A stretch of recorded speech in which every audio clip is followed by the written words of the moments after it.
Did you ever wonder what went down in medieval university halls? Forget your history, textbooks, dry lectures. Think about professors who argued with ghosts, built strange machines, or believed they could turn lead into gold. What kind of mind does it take to push the boundaries of knowledge in an era when most people worried about the next harvest? Get ready to discover some of the most mind-bendingly brilliant and spectacularly strange academic minds from the medieval ages between the 11th and 15th centuries. Number 1. Gerbert of Aurillac. Gerbert of Aurillac, who later became Pope Sylvester II, stood out in the late 10th and early 11th centuries, a time when Europe was just beginning to stir with new intellectual curiosity. Born to a humble family in Auvergne, France, Gerbert's sharp intellect caught the attention of his local monastery, where he began his education. His teachers quickly realized they had a prodigy on their hands, a young man who devoured knowledge with an insatiable hunger. But Gerbert was not content with the standard curriculum of the time, which largely focused on the traditional 7 liberal arts. He craved more. Something beyond the usual Latin texts and theological debate. His curiosity pushed him towards the frontiers of existing knowledge, a path that would eventually lead him to become one of the most enigmatic figures of his age. One of Gerbert's most striking eccentricities was his relentless pursuit of knowledge from outside the conventional European centers. He traveled to Spain, a place that at the time was a vibrant hub of Islamic scholarship and scientific advancement. While much of Europe was still emerging from the Dark Ages, the Muslim world had preserved and expanded upon the wisdom of ancient Greece and Rome, adding its own ground-bending discoveries in mathematics, astronomy, and medicine. Gerbert, with an open mind, unusual for his era, immersed himself in this rich intellectual environment. He learned Arabic, a language that unlocked a treasure trove of scientific and philosophical texts previously unknown in the Christian West. Chronicles from the time, such as the lives of the popes of the 9th and 10th centuries, often mention his extended stays in places like Barcelona, where he studied under influential scholars. This eagerness to learn from a different culture, one often viewed with suspicion by his contemporaries, marked him as extraordinary, almost rebellious in his intellectual daring. His most remarkable contribution, and perhaps the source of his greatest peculiarity in the eyes of his peers, was his role in introducing Arabic numerals and the concept of zero to Western Europe. Before Gerbert, calculations were done using Roman numerals, a clumsy system that made complex mathematics incredibly difficult. The Arabic system, with its positional notation and the revolutionary concept of zero, transformed arithmetic. Gerbert did not just learn about these numbers, he actively taught them and demonstrated their practical superiority. He even had a special abacus constructed, known as the Gerbert abacus, which utilized counters to represent numbers based on the Arabic system. While this seems perfectly logical to us today, to the people of his time, it was utterly bewildering. Many viewed the new numbers, particularly the cipher or zero, with suspicion, seeing them as something alien, perhaps even magical.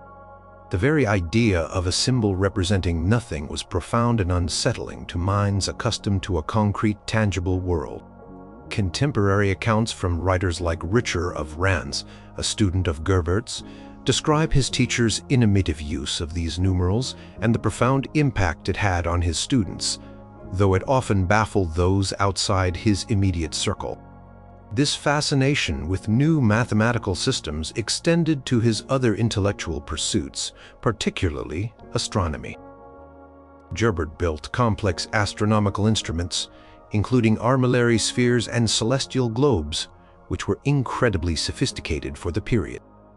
These devices allowed him to calculate the positions of stars and planets with a precision previously unknown in Europe.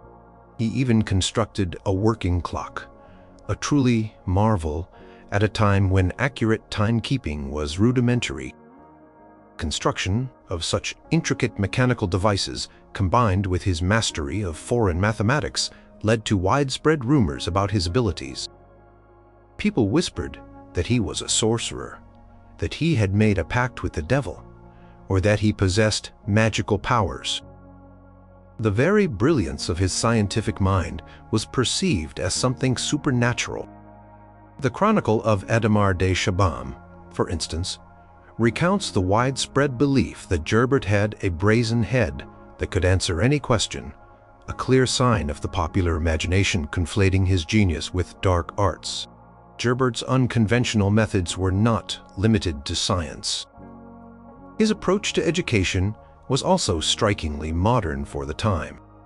He believed in hands-on learning and practical application, a stark contrast to the rote memorization and theoretical debates common in medieval schools.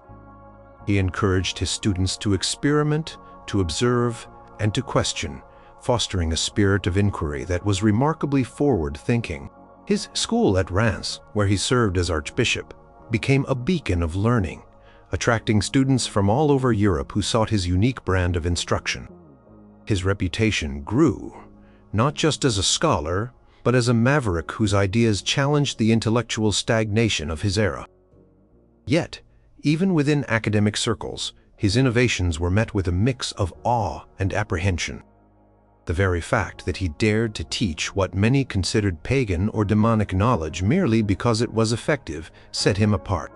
His legacy is one of intellectual bravery, a man who, long before the scientific revolution, laid some of his foundational stones, even if it meant being branded a wizard by those who could not comprehend his genius. Number 2. Duns Scotus. John Duns Scotus, a Scottish Franciscan friar and philosopher who lived in the late 13th and early 14th centuries, became one of the most influential thinkers of the High Middle Ages. He taught at universities like Oxford and Paris, centers of intense intellectual ferment. Scotus was known for his incredibly detailed and subtle arguments, which earned him the title Dr. Subtilis, or the subtle doctor. This very subtlety, while admired by some, was also the source of his distinct eccentricity. His philosophical method was so intricate, so finely woven with distinctions and qualifications, that it often left his contemporaries and later generations utterly bewildered. One of Scotus's most pronounced eccentricities was his relentless pursuit of precision in language and logic. He believed that many philosophical and theological errors arose from imprecise use of terms. To combat this, he introduced a vast array of new distinctions, breaking down concepts into ever smaller and more nuanced parts. For example, when discussing the nature of existence, he would differentiate between thisness, hexidi, which makes an individual thing unique, and universal essences. This was a radical idea for its time, moving beyond the more general categories used by other philosophers. Reading his work, like the Ordinatio or the Reportata Parisiensia, feels like navigating a dense, logical labyrinth where every path branches into multiple subpaths. He often constructed arguments with so many provisos and exceptions that one could easily lose the main thread. This meticulousness, while intellectually rigorous, made his lectures and writings notoriously difficult to follow for anyone but the most dedicated and intelligent students. Many scholars of the time accustomed to more straightforward scholastic disputations found his style almost deliberately obscure, as if he reveled in confounding his audience with the sheer complexity of his thought.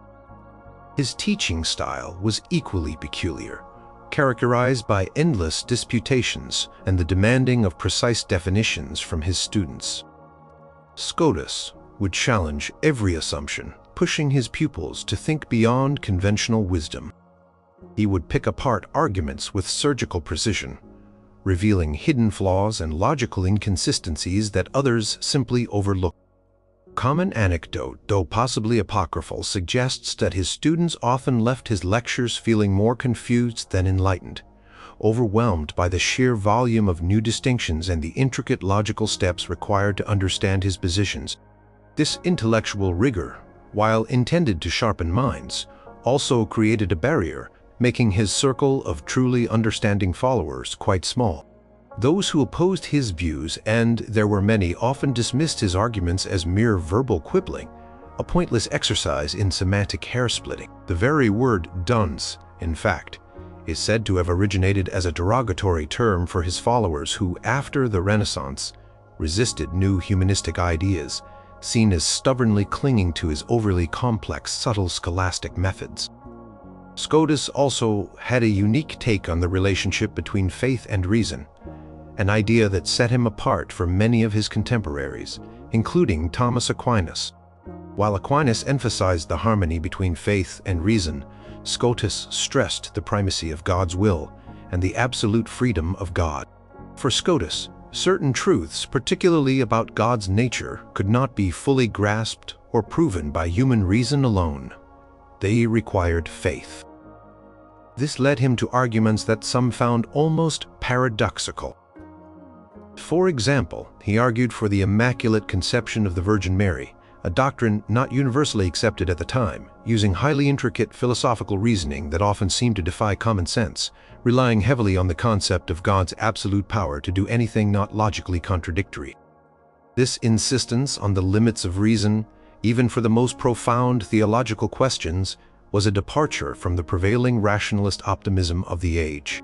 It suggested that even the most brilliant human mind could not fully comprehend the divine, a position that, while humble in one sense, also introduced an element of unknowability that frustrated those who sought complete intellectual certainty. Furthermore, Scotus was known for his almost obsessive devotion to his intellectual pursuits, seemingly neglecting the mundane aspects of life. Stories from the Franciscan chronicles often depict him as perpetually engrossed in his studies, oblivious to his surroundings. He would spend countless hours poring over texts, writing his dense commentaries, and preparing for his intricate disputations.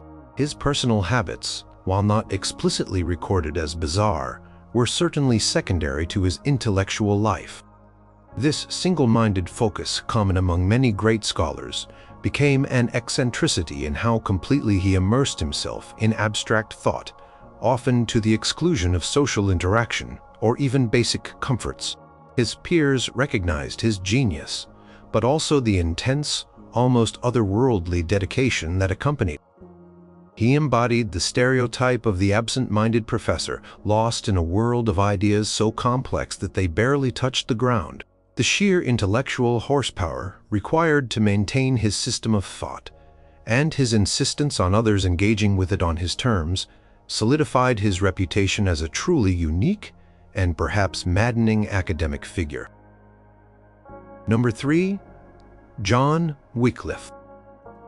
John Wycliffe, born in the mid-14th century, was an English scholastic philosopher, theologian, and reformer who taught at the University of Oxford.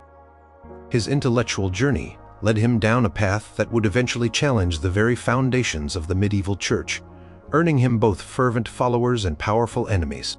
Wycliffe lived in a turbulent era marked by the Black Death, the 100 Years' War, and the Western Schism, events that profoundly shook people's faith and the established order. His unique, often radical ideas emerged from this chaos, making him a figure of immense controversy and in many ways an academic eccentric. One of Wycliffe's most striking eccentricities was his staunch belief in the supreme authority of the Bible over the traditions and doctrines of the Church. This idea, which seems commonplace now, was revolutionary and deeply unsettling in the 14th century. At the time, the Church, particularly the Pope and the clergy, held immense spiritual and temporal power, acting as the sole interpreters of divine will. Wycliffe, however, argued that individual Christians should have direct access to God's Word.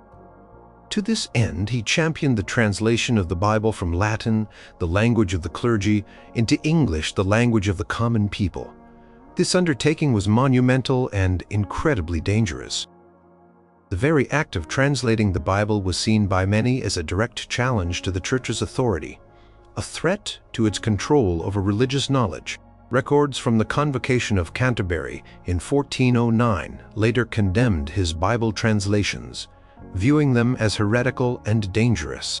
This almost obsessive drive to make the Scriptures accessible to everyone going against centuries of ecclesiastical tradition, marked Wycliffe as profoundly unconventional and even reckless in his academic pursuits. His ideas about dominion by grace were another source of his eccentricity. Wycliffe argued that moral authority and legitimate power, whether spiritual or temporal, derived from God's grace. If a ruler or a cleric was in a state of mortal sin, they forfeited their right to exercise true dominion. This theory had profound and alarming implications for the powerful institutions of his day. It suggested that a corrupt king had no legitimate right to rule, and a sinful priest had no legitimate right to administer sacraments or hold office. This was a radical and dangerous proposition, effectively undermining the divine right of kings and the absolute authority of the priesthood. Historians like Kenneth B. MacFarlane, in John Wycliffe and the Beginnings of English Nonconformity, highlight how this theory, while logically derived from Wycliffe's theological principles, led him to conclusions that were politically incendiary. He was effectively saying that the powerful elite of his time were illegitimate if they were not living righteously. This kind of direct, uncompromising challenge, intellectually rigorous yet socially disruptive, made him a figure of intense fascination and fear. Wycliffe's critiques extended to many core practices and doctrines of the medieval church. He questioned the doctrine of transubstantiation, the belief that the bread and wine of the Eucharist literally transform into the body and blood of Christ. Wycliffe argued for a spiritual presence, not a physical one, an idea that was widely considered heretical and blasphemous. He also condemned practices like indulgences, pilgrimages, and the veneration of saints, viewing them as corruptions that distracted from true faith. His arguments were meticulously detailed and often based on a rigorous interpretation of Scripture and early church fathers. However, the sheer breadth and depth of his criticisms, encompassing almost every aspect of popular piety and clerical practice, made him an academic outlier. He was not just tweaking the system. He was calling for a fundamental overhaul, almost a deconstruction of the medieval religious edifice. The Fasciculi Zizaniorum, a collection of documents relating to the Lollards, Wycliffe's followers, provides extensive evidence of the ferocity of the attacks against his doctrinal positions, clearly indicating how far he strayed from the accepted norms. Perhaps the most eccentric aspect of Wycliffe's impact was his ability to inspire a popular movement known as Lollardy. Unlike many academics who remained confined to the ivory towers, Wycliffe's ideas resonated deeply with common people who were disillusioned with church corruption and seeking a more direct personal faith. His followers, often called poor preachers, traveled throughout England, disseminating his teachings and English Bible translations. This popularization of complex theological ideas directly challenging the Church's monopoly on spiritual instruction was virtually unheard of for an academic. He was not just a scholar. He was a prophet-like figure who galvanized a grassroots movement. The fact that an Oxford professor could ignite such widespread religious dissent, ultimately leading to the persecution of his followers after his death, marks him as profoundly eccentric.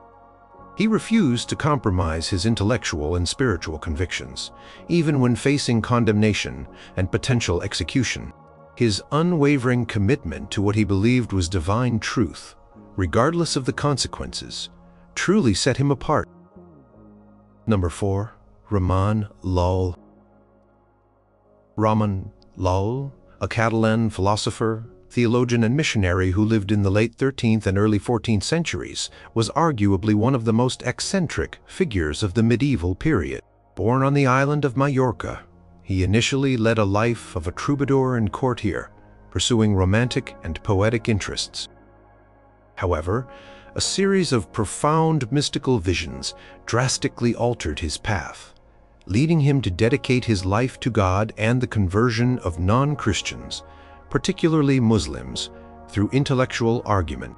His transformation from a worldly poet to a fervent intellectual missionary was dramatic, but it was his unique and bewildering method for achieving his goals that truly marked him as peculiar.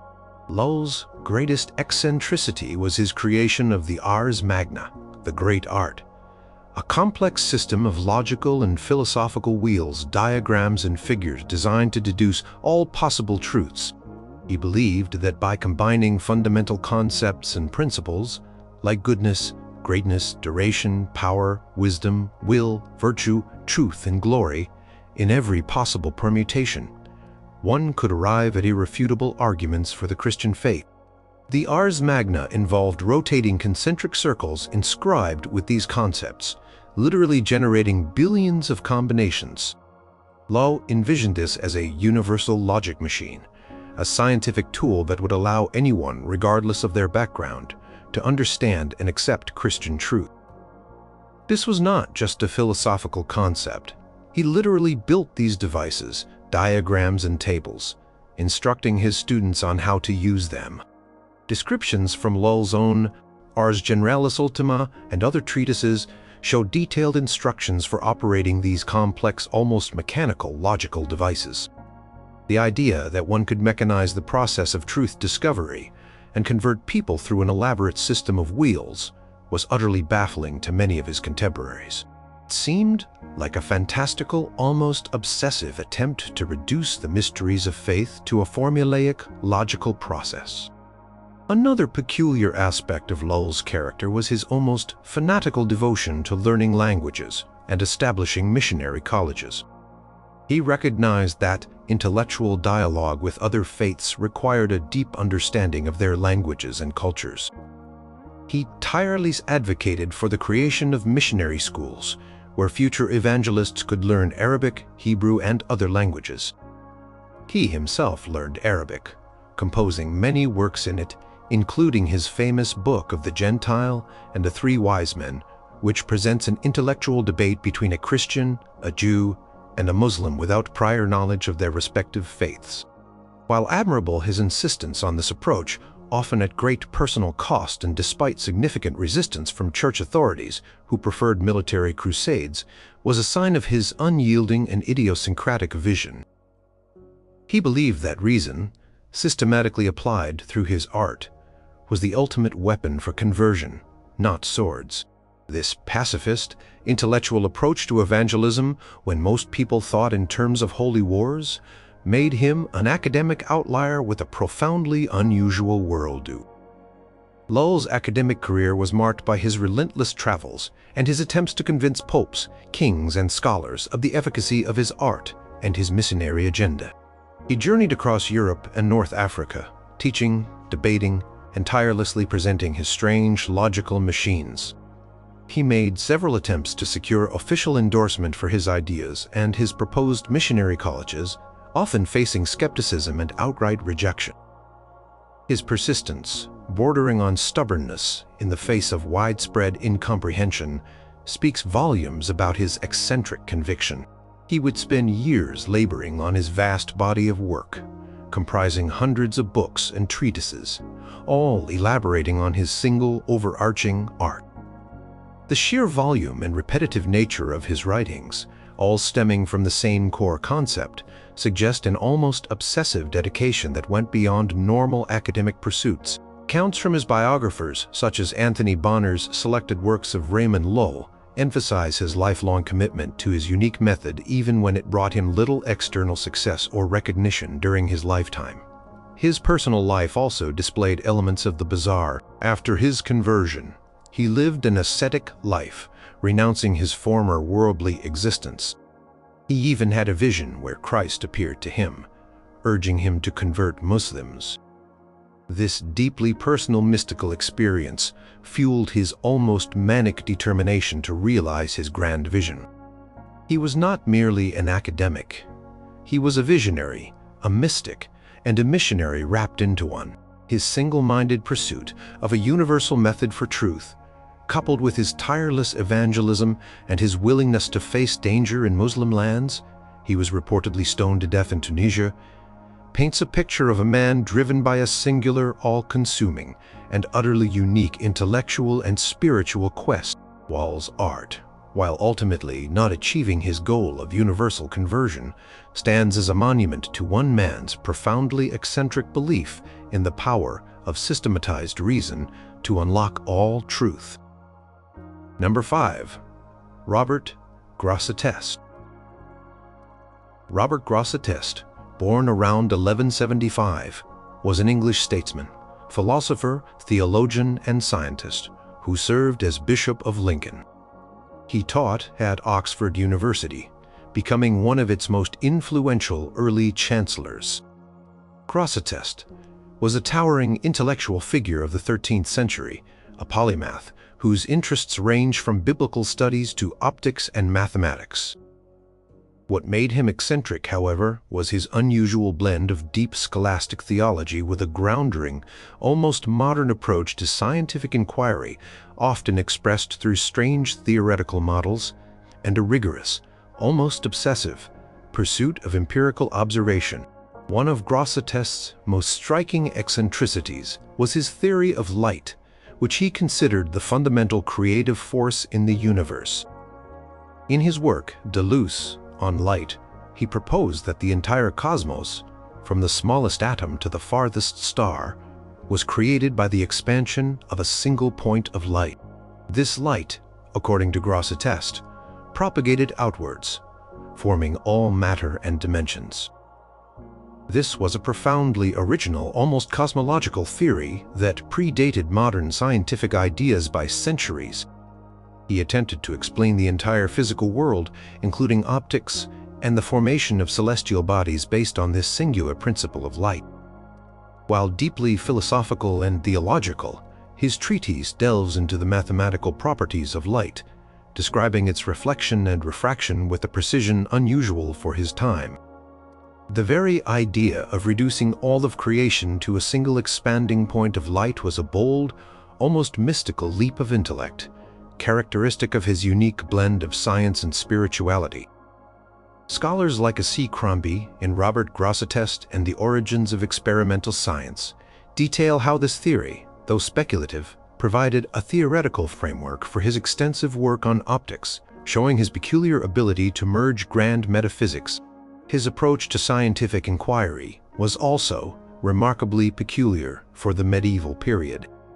Grosseteste is often credited as one of the earliest proponents of the experimental method, emphasizing observation and verification.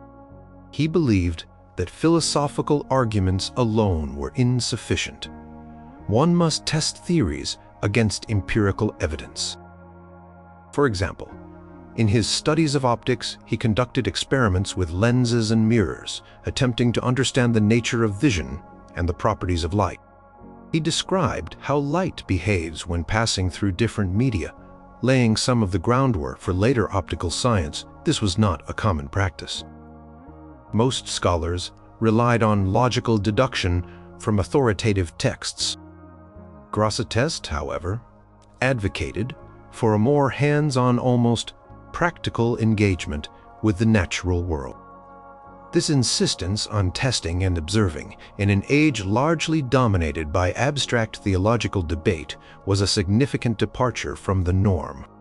It wasn't just that he studied optics, it was how he studied it, with an almost zealous dedication to empirical verification that was seen as unconventional and by some even a bit odd for a bishop.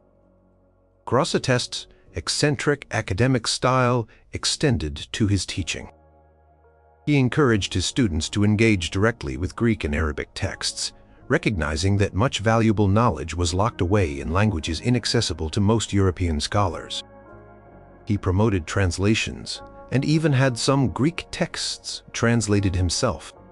This dedication to original sources rather than relying solely on Latin summaries was a sign of his intellectual curiosity and his desire to push the boundaries of knowledge. He believed that the best way to truly understand a subject was to go back to its origins. This emphasis on original research and interdirsely study drawing from diverse traditions made his academic approach unusually broad and deep. He was not content with merely interpreting existing knowledge. He sought to expand it, often through routes considered unorthodox. Accounts from his students, although not directly quoted, often describe his demanding intellectual standards and his insistence on rigorous, often challenging methods of inquiry. Furthermore, Grosseteste had a strange obsession with mathematics as the key to understanding the universe.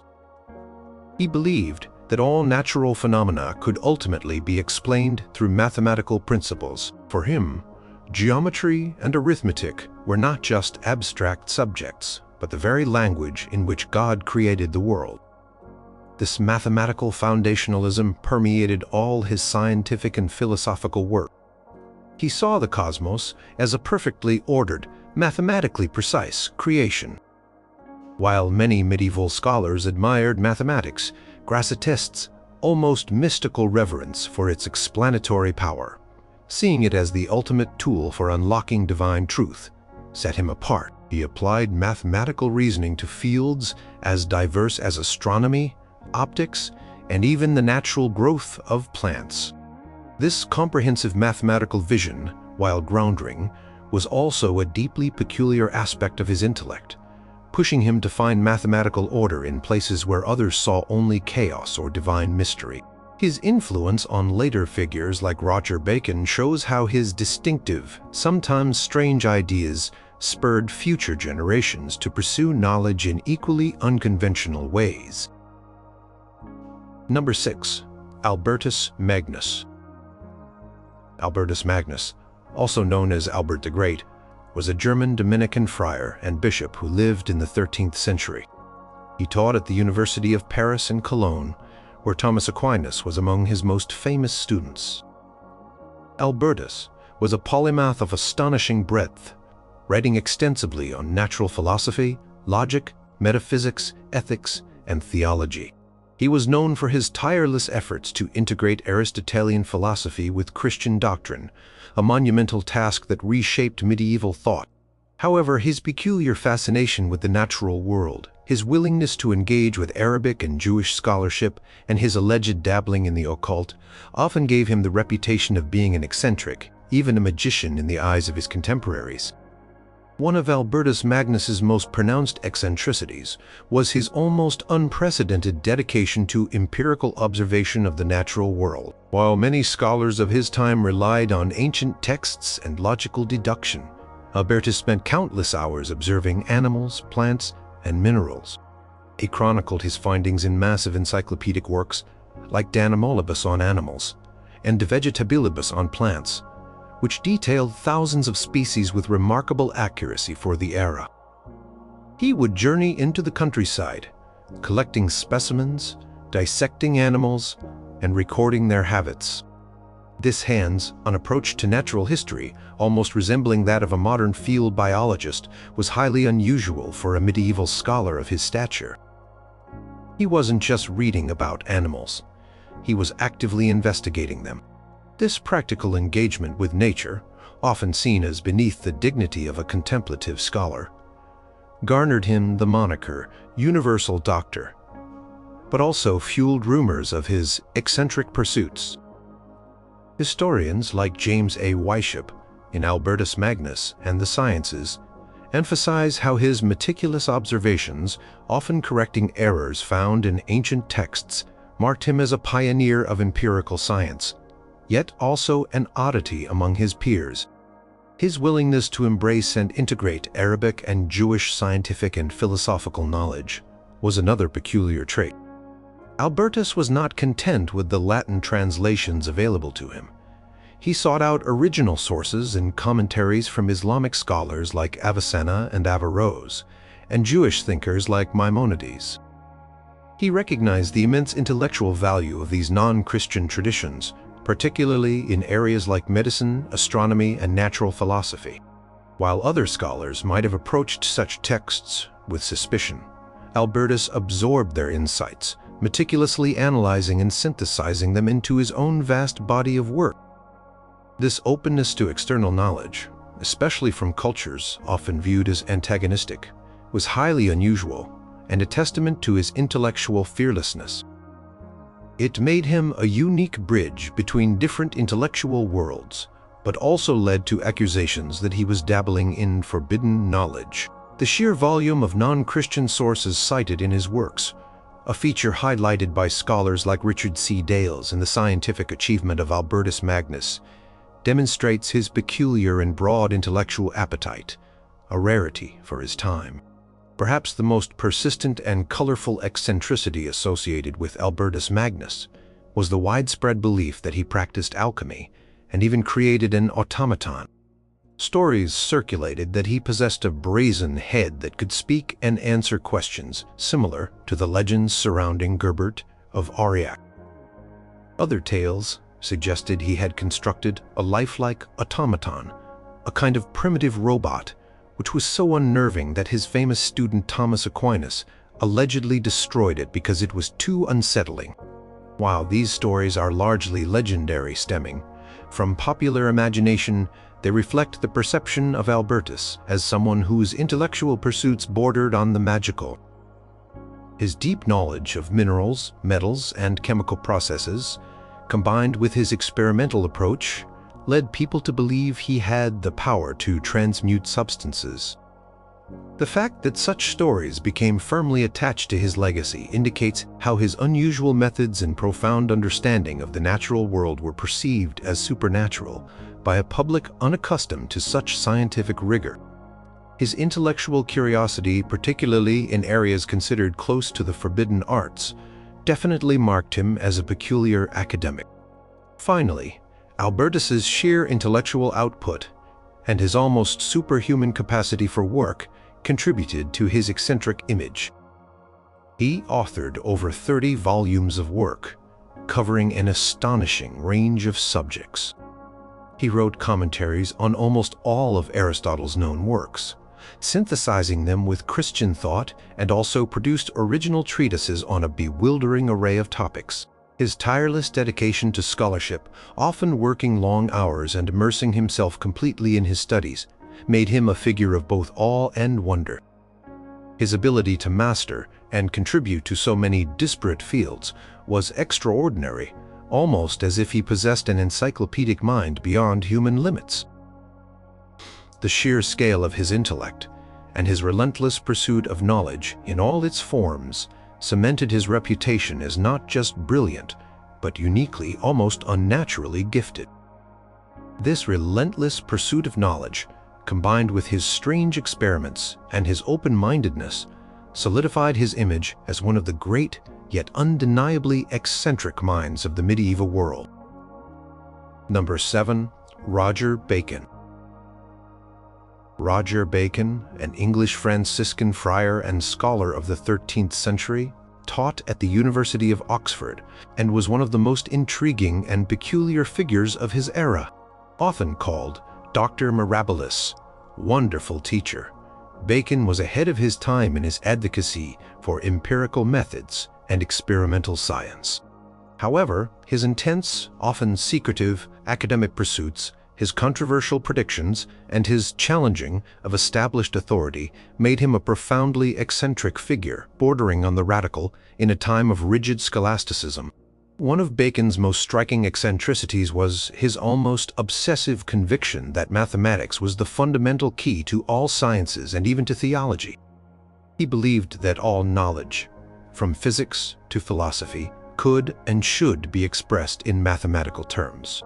In his major works, such as the Opus Majus, Greater Work, and Opus Minus, Lesser Work, he repeatedly argued that without mathematics, true understanding was impossible.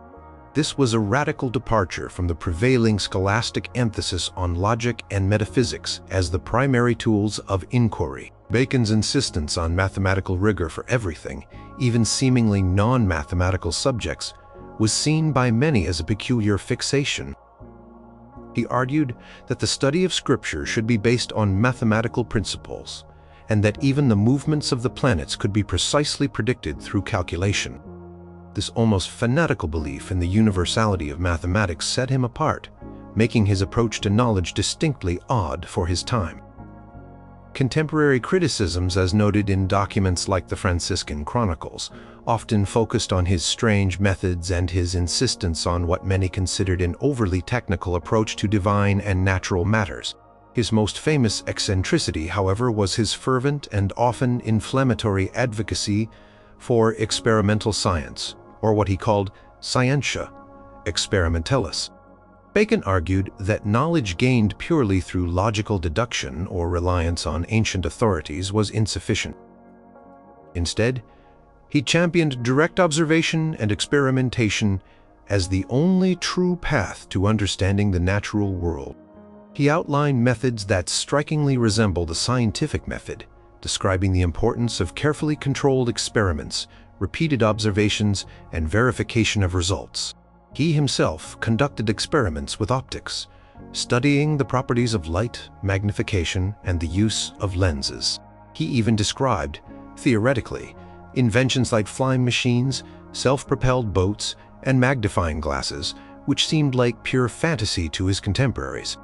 This relentless insistence on practical hands-on experimentation in an age where most learning happened in libraries and lecture halls made him a truly bizarre academic. His ideas were so revolutionary that they were often misunderstood or dismissed as the ramblings of a madman. His predictions of future technologies, while remarkable in hindsight, certainly seemed eccentric if not outright delusional to the people of the 13th century. Bacon's unconventional views extended to his criticisms of the academic and ecclesiastical establishment. He was openly critical of his fellow scholars at Oxford and Paris, accusing them of ignorance, intellectual laziness, and relying too heavily on faulty translations and outdated texts. He believed that the existing university curriculum was flawed, and that theologians were too focused on abstract debates rather than practical knowledge. This outspoken criticism, delivered with a fierce intensity, earned him many enemies and led to significant periods of imprisonment and censure by his own Franciscan order. His willingness to challenge authority, to declare himself smarter and more enlightened than his peers, was an act of profound academic eccentricity. He saw himself as a reformer, a visionary whose insights were being ignored by a complacent establishment.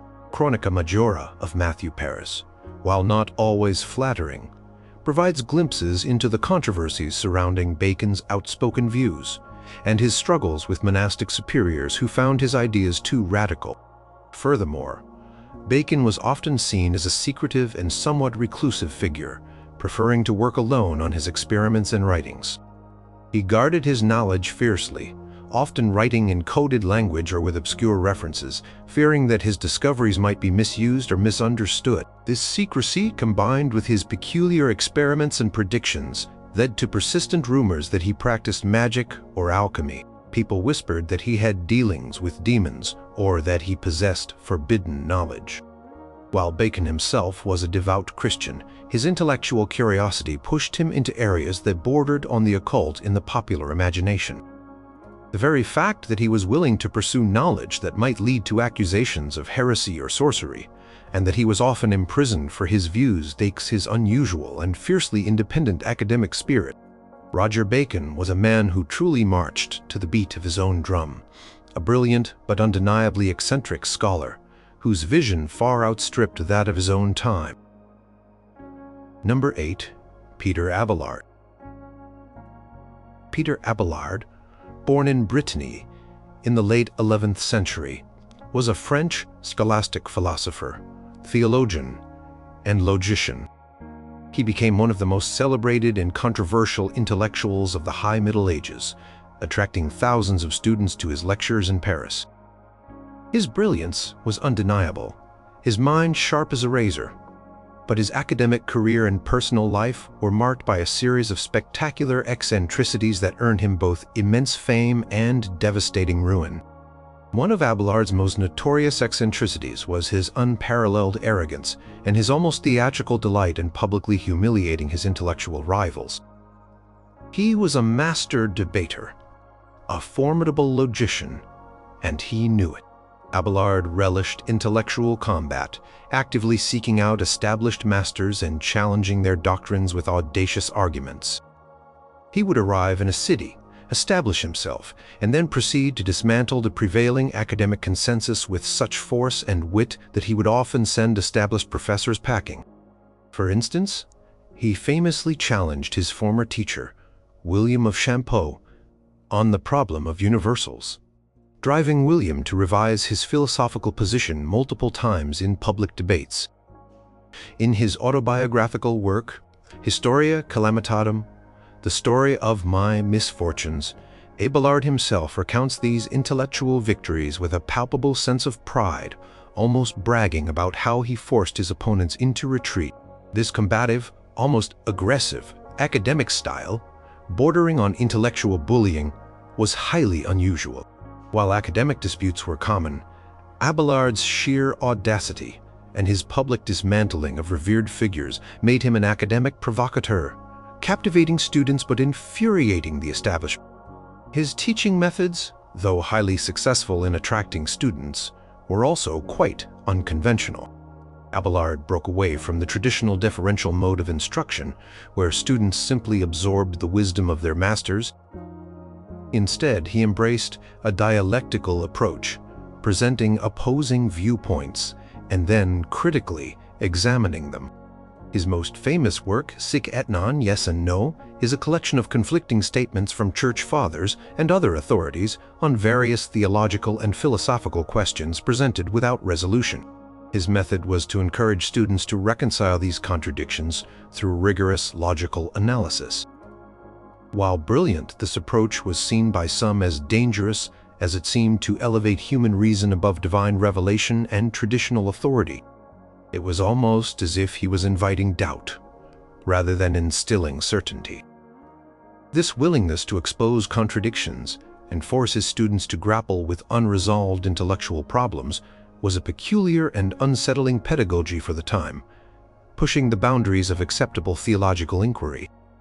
Beyond his academic brilliance and intellectual arrogance, Abelard's personal life was entwined with his professional downfall, touting a distinct, almost romanticized eccentricity. His scandalous affair with his brilliant student Heloise was a public spectacle that ended in tragedy and castration. Abelard, a celebrated scholar and cleric, seduced his young, highly intelligent pupil, and their secret marriage and the birth of their child shattered the norms of his society. The subsequent brutal revenge inflicted upon him, arranged by Heloise's uncle Fulbert, who had Abelard castrated, was a shocking and public humiliation. That such a towering intellect would engage in such a reckless affair, leading to such a grotesque and public punishment, highlights a profound eccentricity in his character. He was a man whose passions, both intellectual and personal, often overwhelmed societal conventions and prudence. The letters between Abelard and Heloise, compiled in the Letters of Abelard and Heloise, reveal a complex and passionate relationship, further underscoring the unusual nature of this academic scandal that reverberated through medieval intellectual circles for centuries. Finally, Abelard's academic career was marked by a relentless series of condemnations and exiles.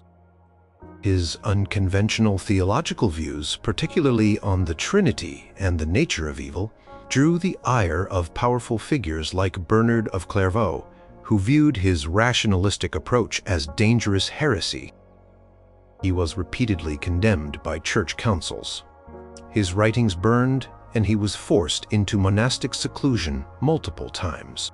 Yet despite these setbacks, he continued to teach and write, attracting new students and continuing to provoke intellectual debate. This persistent defiance, this refusal to be silenced even when facing severe persecution, speaks to a deeply ingrained stubbornness and an unwavering belief in his own intellectual rectitude. Abelard's career was a dramatic dance between intellectual triumph and personal disaster, a testament to a singular mind that was both a marvel and a menace to the medieval establishment. He was a truly eccentric figure, whose brilliance was matched only by his capacity for controversy and personal catastrophe.